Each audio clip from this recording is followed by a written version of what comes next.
You wanted the best. You've got the best podcast. The hottest podcast in the world. The Chris Voss Show, the preeminent podcast with guests so smart you may experience serious brain bleed. The CEOs, authors, thought leaders, visionaries, and motivators. Get ready. Strap yourself in. Keep your hands, arms, and legs inside the vehicle at all times, because you're about to go on a monster education roller coaster with your brain. Now, here's your host, Chris Voss. Hi, folks. It's Voss here from thechrisvossshow.com. There you go, folks. Welcome to the big show. We certainly appreciate you guys being here. As always, for 15 years, we've been bringing the smartest people, the CEOs, the billionaires, the Pulitzer Prize winners, all of the brilliant people who write the most amazing books and stories that can improve the quality of your life and help you bask in what we call the Chris Voss Show glow. So, as always, we've got 3 to 4 new episodes a week, 15 to 20 new episodes coming out all the time, so that you can really enjoy the show and learn so much from our guests that we have. We had an amazing young man on the show today. He is the author of the book When Mongrel Dogs Teach. September 21st, 2020, it came out. William Burghardt is on the show with us today. Did I get that right, William? Yes, you did. Burghardt. There you go. Wanted to make sure we got that right on the money there. And he's going to be talking about his latest book. He's the author of 2 produced plays, Just Before the Snow Melts and Shadow Stalk. The next book, Walking Backwards in My Father's Steps, is set to be published later this year. A former journalist and theater critic, his articles and reviews have appeared in several Chicago area publications, including the Chicago Tribune. And he's the winner of the Peter Lisagor Award for Outstanding Journalism, an honor bestowed annually by the Chicago Headline Club to candidates in the 7-county Chicago area. He's an actor, director, and former radio host for a theater-related program at Chicago area radio station. Welcome to the show, William. How are you? I'm good. The new book is following in my father's footsteps, but that's okay. That's okay. Sorry, I was reading the bio that was sent to us from the PR agency, so it's good to have that correction. So let's talk about your current book that you have out, When Mongrel Dogs Teach. Give us an overview of what's inside this book and what it's about. Okay, well, as you discovered in my intro, I'm an actor, I'm a director, I'm a theater guy. I'm associated with community theater that's been called the best community theater in the suburbs of Chicago. I started there in 1978. So not that I'm making a living at it, but I was doing this. And after a while, I was laying out pages and, I won the award, and but I wasn't making the money. So I decided to go into teaching. No.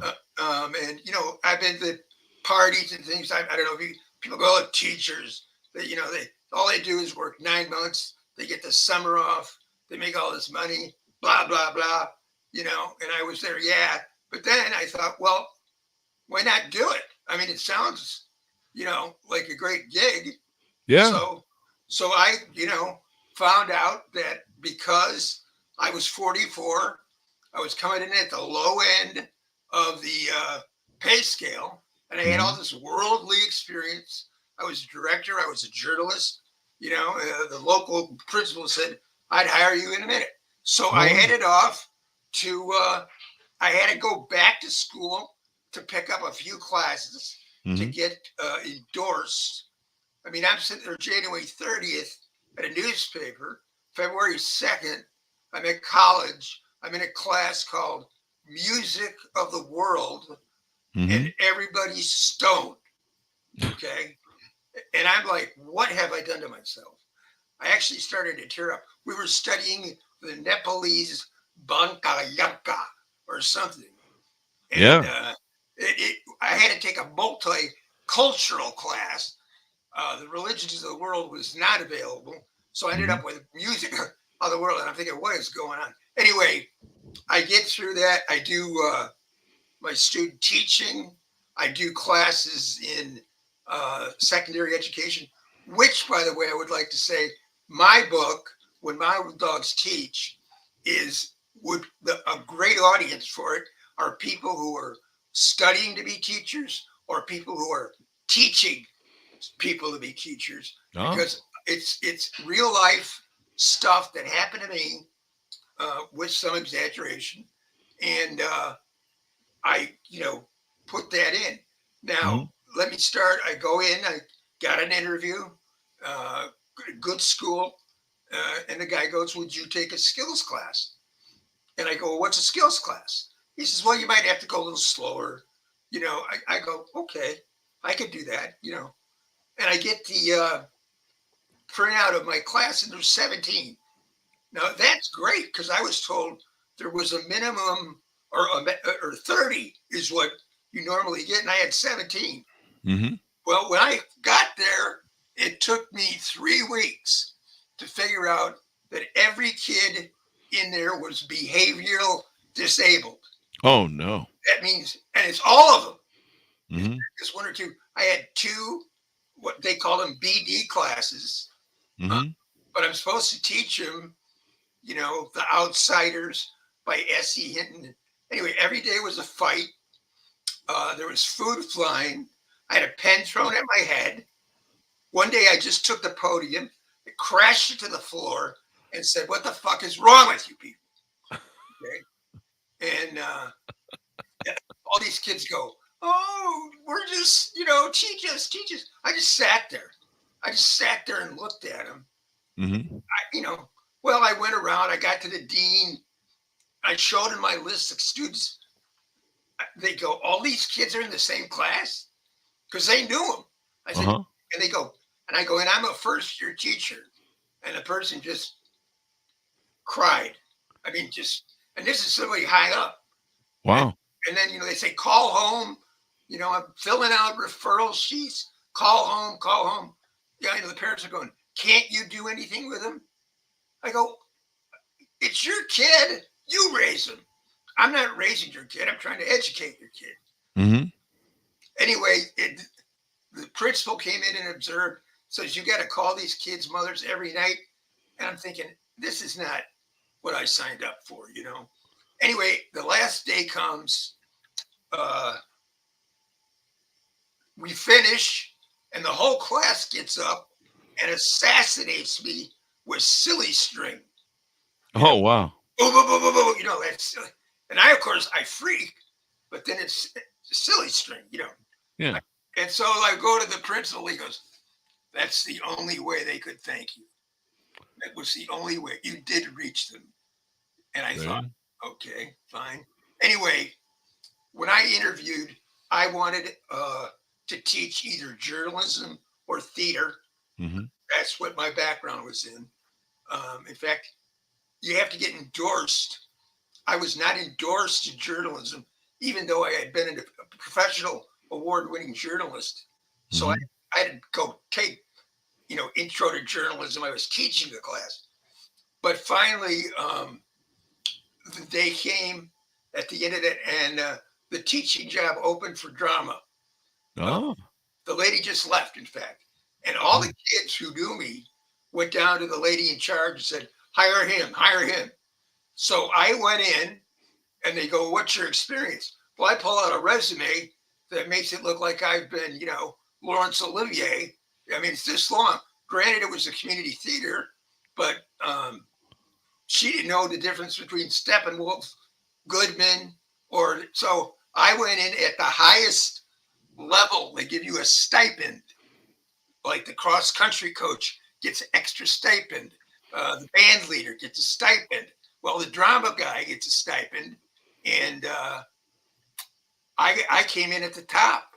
So now I'm making some pretty good money. I got the theater.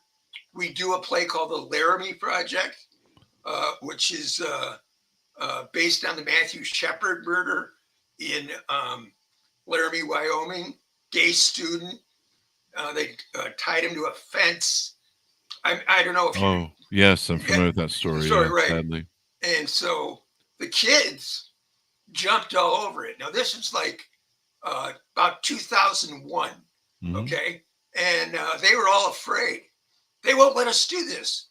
Well, I happened to show it to an administrator. He said, not only can you do this, you have to do this. Turns out he was gay. Oh. Okay. And he wanted to go ahead and educate. So we did this. We were a big hit. Went downstate to the University of Illinois for Theater Fest. They only take about 20 schools, and you can only go every other year. I went 4 times in 8 years. I took them down. So I was kind of, a hot commodity in the theater area. And that was the best thing. Now, here's the problems. I wanted to talk about the problems and the difficulties I had in education, which is reflected even now with what's happening in Florida. And you can't teach this, you can't teach Black history, whatever. And the kids came to me one day, and they're doing these college entrance exams, and I'm sure you've been through that. Ours were, they put all the students in alphabetical order in at all different classes. You have to watch them. The counselors wear like uniforms of like you see on the street, green and orange, and they're carrying the tests around, and everybody's got to be in order. This goes all over the school, and I'm not in my, and it's a big deal. And I'm going, well, I can proctor a test. I read the paper. They go, you can't read the paper. The people from the test, ACT, SCT, whatever, they walk around. And if you're not doing your job, then they go all over you. Well, so the kids are going, why do we have to take these tests? And I started to think about it. Why do they? And why did I? And the worst part of it was the kids began to identify themselves with their score. And I said, look, all this test does is quiz you on certain problems that a certain test maker wrote on a certain day that gave to you on a certain day, and you got a certain score, and that's all it's good for. It's not, it doesn't tell you what college you can go to. It doesn't tell you anything. All it really does is allow you to save your bedroom. And save your bedroom? Save your bedroom? Wait, and I go, here's how it works. All right. You live in a house in a town, and everybody takes these tests, and it's all very official. There can be and if I say I'm with Boeing and I'm going to transfer to Chicago, the first thing I go is, where are the good schools? Well, they go to these test scores and look at them, and and if you can afford a high test score town versus a shitty test score town, that's where you want to go. And I tell the kids, this is what these tests are all about. They really have nothing to do with you. They have all to do with money and class. And I go, so if you don't want to lose your bedroom, that is, if you have to move to a smaller house in a different town, because that's all you can afford because your scores are down, you have to do this. And of course, they're laughing, and I'm laughing. We had a school in town, one problem, and they threw out all the tests, and the whole school had to redo it again. And wow. I'm like, I'm going, what? Is anybody home? And the counselors and everybody are, they're dressed up like cops. And some of the questions are just awful. I ran into one. Well, I don't want to get into that question right now, but that is one thing I found that was not cool. The other is rubrics. Okay, rubrics. I don't know if you've heard of them. It's like a matrix, and it says, theme, transitions, paragraph development on one side, and across the top is not good, maybe, better, whatever. And then you circle the box. Okay. And I go, what does that do? Well, it allows the teacher to give a grade and show a parent, look, your kid got an 81. Here's the proof. And the parents buy this stuff. Well, I go, it does no such thing. I ask the kids, does this help you learn at all? They go, no.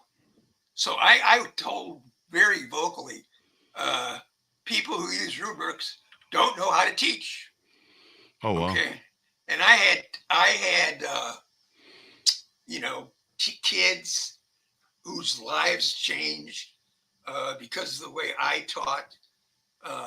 But when I started knocking the rubrics, I wouldn't use them. And that became an issue. We had a dress code. The dress code for the girls, at least, was if they stood up, their hands, if they go down, could not be lower than their garment or whatever. Mm-hmm. I had kids, not popular kids, and they go, this is all we can find at Gap and Banana Republic, and and their parents were like, so I started to write up the cheerleaders, Mm-hmm. because the cheerleaders broke the dress code. Their skirts were too short. Mm-hmm. And I wrote up the soccer kids, and the kids are going, I'm not going to I go to the dean. And they go, no, I refuse. And then I go, good for you. Okay, but I want everybody to know. And the principal called me, goes, what are you doing? I said, you got a dress code that's either A, being enforced unfairly, or you need new uniforms. And he so I became, that was like a crusade. I would go to a dean, I go, look, and there's this cheerleader, write her up, this did not go over well with the powers that be. Oh, there you go. That'll do it. But I stuck to my guns. I decided the best way to do this was points. Okay, just points. And I made it, say, 100 points. Any assignment was 100 points. Now, if you got, you did a good job, whatever, 92. And maybe it wasn't as good a job, I would mark on the paper 84, B, whatever. Then I go, let's say you get a 58. I go, technically, that's an F plus. I go, has anybody got an F plus in their lives? Anybody? How about an F minus? Anybody get it? Mrs. Jones, your son is failing, but just barely. I mean, it's ridiculous. Yeah. And then I said, let me give you an example. Say you turn an assignment on a paper bag written in crayon that I can barely read, and I give you a 30. All right. Well, now you're way down in F minus land. Mm-hmm. But if you turn nothing in, I give you a 0. Now, a 0 is, you can't come back from really out of 100 points. You really have to hustle. So I go, turn something in. And then I gave them as much time as they needed to redo it. Okay. I would mark it up and I go, if you want to call this a rough draft, redo it. Redo it. I had some kids redo it 4 or 5 times and they would get the grade. I also had kids, because of that, didn't turn in anything until the end of the year. I had one kid come in, all the work from the whole semester on the last day. He hadn't turned in anything. So I just flipped through the papers. I'm looking at him and I threw him in the garbage, pulled up the computer and gave him a D minus. Wow. And he goes, you're not going to read that stuff? I go, no, I'm not going to read that. You're playing a game. I'm playing a game. You're going to turn all this stuff in at the last minute, but I was, I enforced and really got them to believe in, give me something. Wow. Okay. I had a kid, we read a story, Flannery O'Connor. It had a condom in it. All right. It just was an incidental. So the one kid who I had nothing on, he goes, can I do a paper on the history of condoms? And I go, okay. Now I've got nothing from this kid. I go ahead. It's in the story, right? So he comes back with, leather skin from Egypt was used as a condom, and of course, here comes his parent going, what? Why is my son writing about condoms? I go, this is the only thing your son has written in the whole year. And Wow. at least I can evaluate him on that, right? Mm-hmm. The other thing I wanted to hit on, and this is very key to my book, is Howard Zinn. Now, Howard Zinn is the author of The People's History of the United States. And I got into an American Studies class where I taught English and the other guy taught history. But we were a team. And Howard Zinn is actually in Good Will Hunting. If you, Matt Damon walks into Robin Williams' office and he looks around and he goes, you read all these books? He goes, you're reading the wrong fucking books. He said, the book you ought to read is Howard Zinn's A People's History of the United States. That's a book that'll knock you on your ass.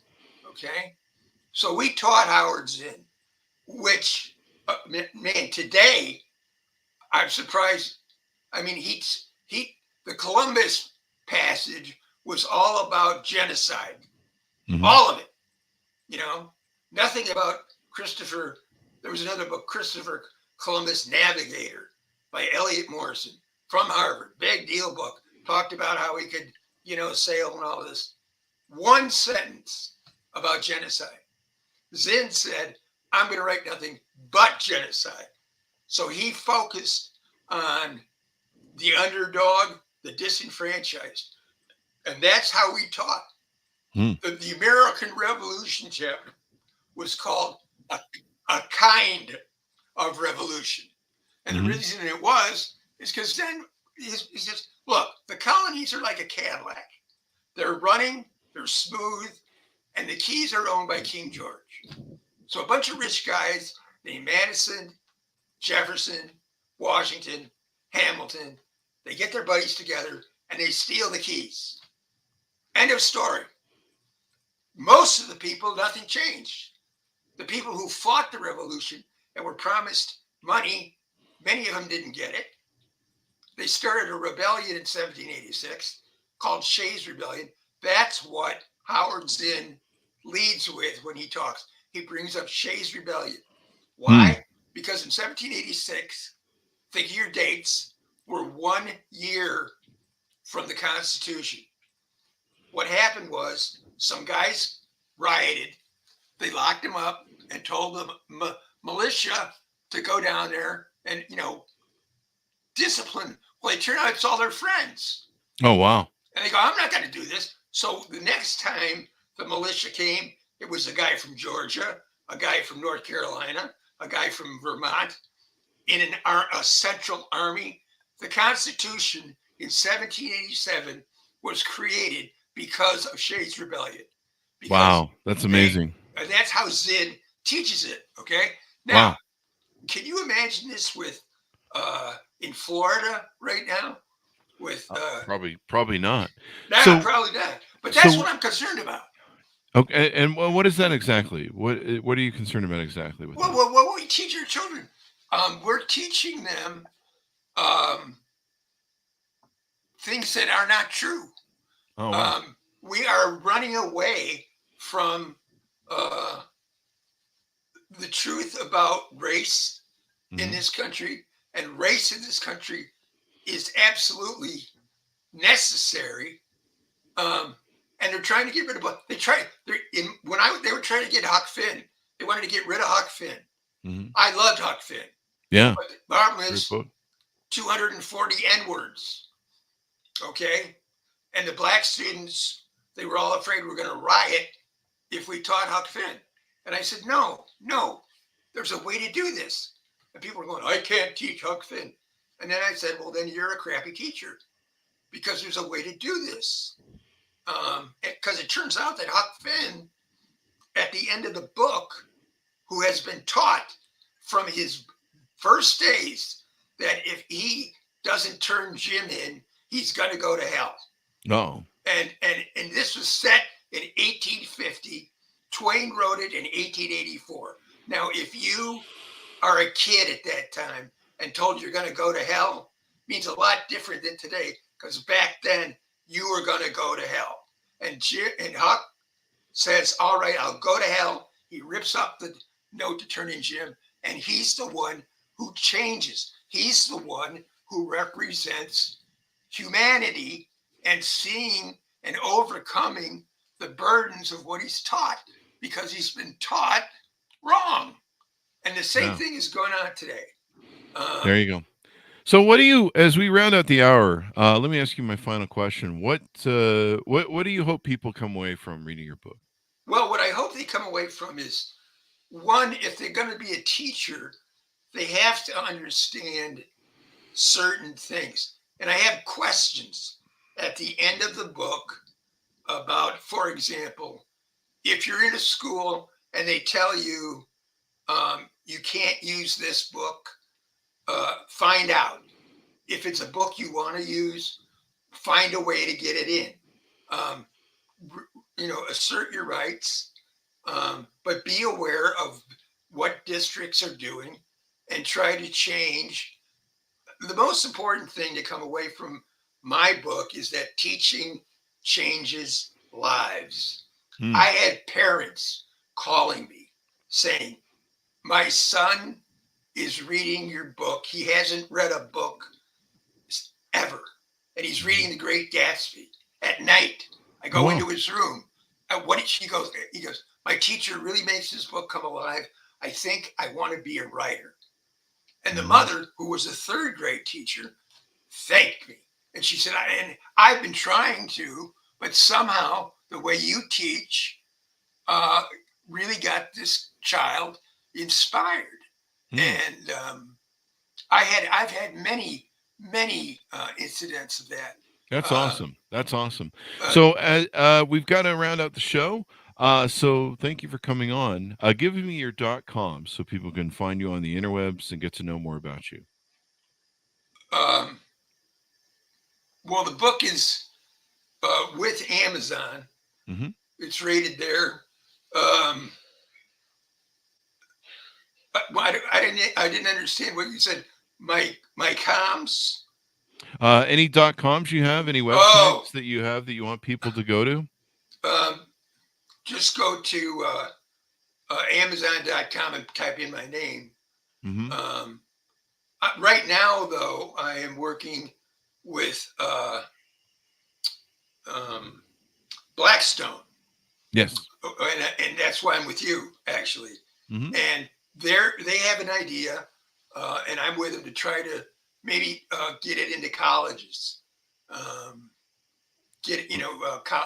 To people, either colleges or people who are studying to be a teacher. Mm-hmm. That is what this book would do. There you go. There you go. And one other thing, may I? Mm-hmm. Yes, please. This is a wind up, mm-hmm. and I have to do this because it's a miracle. And when you have a miracle, I think you got to tell it. In 1986, all right, I was watching some evangelist on TV. I was drinking wine. Mm-hmm. He's one of these guys goes, put your hand to the TV and tell me what you want, and it'll come through and all. So I said, okay, I want a job in my county that pays me $50,000 a year that has something to do with theater. And I switched the channel. Okay. Next day, I got a call to review for the local paper. Wow. Then I got a job laying out the local paper. Then I got the entertainment editor job. Then I got the features editor job. All right. Then I got to cut school, and then I got the teaching job in theater. And by the time I finished, I was at $50,000. And since I retired, that's about my benefits. So praise God. I mean, I'm a testimony that God is real. And that was my dream. And I want to say, Chris, I complained a lot. They tried to get me fired on a lie, but I love teaching. I love kids. I had more in common with the kids than I did with the administrators. And the reason that is because there's some people who join teaching to get the summer off. They're not interested in kids. The people who are interested in kids, I call the other ones climbers. They want to climb up the ladder. But I want teachers who are invested in the children. You've got to change their lives. And that's why that's my wind up. Thank you very much for coming on the show, William. We really appreciate it. Okay, thank you. There you go. Folks, order up the book wherever fine books are sold. When Mongrels Teach by William Burghardt. Thanks to Monis for tuning in. Be good to each other. Stay safe. And we'll see you guys next time.